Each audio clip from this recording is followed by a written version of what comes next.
ऋषभ, बेटा ये तूने अपना क्या हाल बना रखा है? माँ, खेतरी में जो कुछ भी मुझ पर गुजरी है, अब उसे बैठ के भुगत रहा हूँ। क्या हुआ खेतरी में? खेतरी में क्या हुआ ऋषभ? जाने दो ना माँ, क्या फायदा बताकर, क्योंकि खेतरी में जो कुछ भी मुझ पर गुजरी है, जो कुछ गुजरने वाली है, उसका असर हम दोनों पर अलग अलग होगा। मैं तुम्हें अपना दर्द सुनाऊंगा और तुम्हें उस दर्द में से खुशी हासिल होगी। कैसी बातें कर रहे बेटा? मैं बिल्कुल ठीक कह रहा हूं।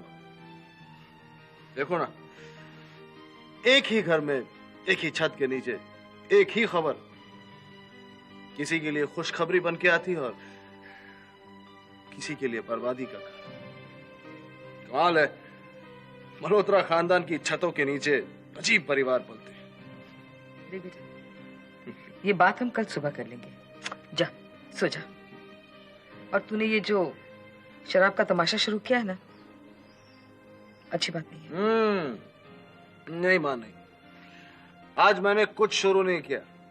आज तो मैं यहाँ बैठा हूँ बहुत सी चीजें खत्म करने के लिए, और कल सुबह होते होते बहुत सी चीजें खत्म कर भी दूं। क्या खत्म कर दूं? रिश्ता। सबसे पहले मेरे और मेधा का रिश्ता खत्म कर दूंगा। प्लीज ऋषभ, बेकार की बातें मत करो। बेकार की बात नहीं है ये मां। जब रिश्ते बेकार और बेमतलब हो जाए तो गले का फंदा बन जाते हैं, और ऐसा होने से पहले उन रिश्तों को बाहर फेंक देना चाहिए। और इसीलिए कल सुबह सवेरे जाकर मेधा से अपने तलाक के कागजात तैयार करवाने वाला हूं। क्या बकवास कर रहा है तू? होश में तो है? हाँ, शायद हूं, शायद नहीं। तुम कुछ भी समझ लो। मैं जानता हूं कि इस दौर का यही चलन है, लेकिन मुझसे ये दोगली जिंदगी बर्दाश्त नहीं होगी। मेधा, माय वाइफ, मेरे सबसे बड़े दुश्मन करण की पैरवी करने खेतरी गई है, मेरे मना करने के बावजूद। और इसलिए मैंने यह फैसला किया है कि मैं उसे अपनी जिंदगी से बेदखल कर दूंगा। She's out. तो फिर मुझे भी अपनी जिंदगी से आउट कर दे। वैसे भी मैं तेरे घर में बैठ के छुप छुप के उसकी जिंदगी की दुआएं करती हूँ। मैं जानता हूं, और यही कल सुबह का मेरा दूसरा कदम था। तलाक के कागजात बनवाने के बाद मैं सीधा आपके पास आके यही राय देने वाला था।